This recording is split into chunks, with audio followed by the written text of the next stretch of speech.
biggest misconception I think people have about personal injury lawsuits is that there's an injury and then there's a quick settlement and that there's just money coming quickly. Whether it's because of newspaper articles or things you see in movies, when in fact, in our line of work, we're dealing with tragedy on a regular basis.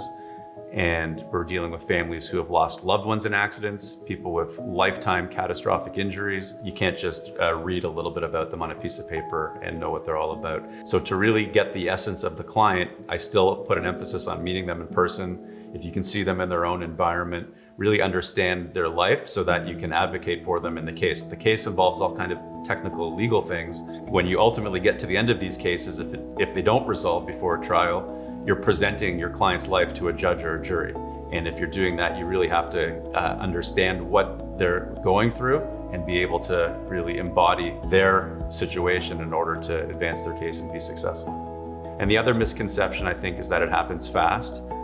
These cases, even when they move quickly, still take years in a lot of situations. When these cases end, there's a lot of finality for the family in terms of the case being over, but then their lives still continue. And you want to make sure when we get to that point, the family and the case is completely ready for that person to exit the legal part of it and just completely move on with their lives with hopefully compensation or financial support from the case. I usually will tell someone a little bit about one of my cases and they realize it's a serious business and it's an important role to represent seriously injured people in these accidents. I actually love being able to help people navigate this process because I've been doing it for so many years and I truly understand what needs to happen.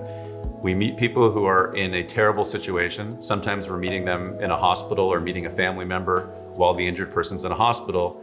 And aside from their lives being turned upside down and trying to navigate what to do on an urgent basis medically, they're met with all these forms. And so because this is our specific expertise, I feel very empowered to help these people and say, we will deal with this. We will do this for you within this timeline. Here's what we do with these forms. Here's how the process works. If a client has something that's completely outside of my area of law, I'm proud enough and humble enough to say, I don't know what happens in that situation because I'm strictly a personal injury lawyer. That's a specific estates question. Talk to this lawyer about that. But when it comes to car accident, occupier's liability, any sort of claim that I have expertise in, that's where my focus is. And that's why it's important to really narrow in on one area of law because it's all encompassing. There's so many different rules and to have command of it is a privilege. While the cases do provide financial support to our clients, finding that new normal involves the support of a lot of different disciplines, and the lawyer for the client is certainly one of them.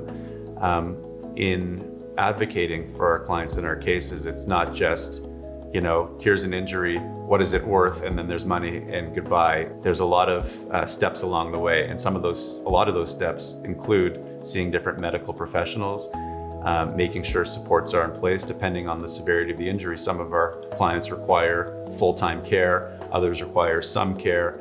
So there's two parts to that. While the case is going on, making sure those things are in place is key.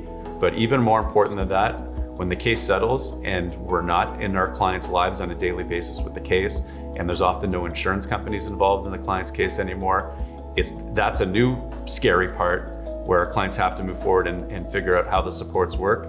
We are heavily involved in making sure that the preparations for post-settlement or post-trial are in place for the clients, knowing that they're going to need supports for the rest of their lives. So it's something that is very important to us when the cases come to an end.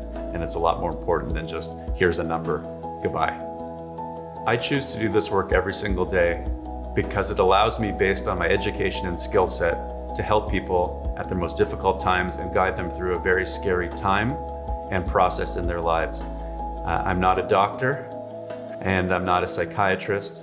I'm not a social worker, but I'm somebody who can, with my role, help people find the right supports in their lives and guide them through challenge to hopefully recovery and success.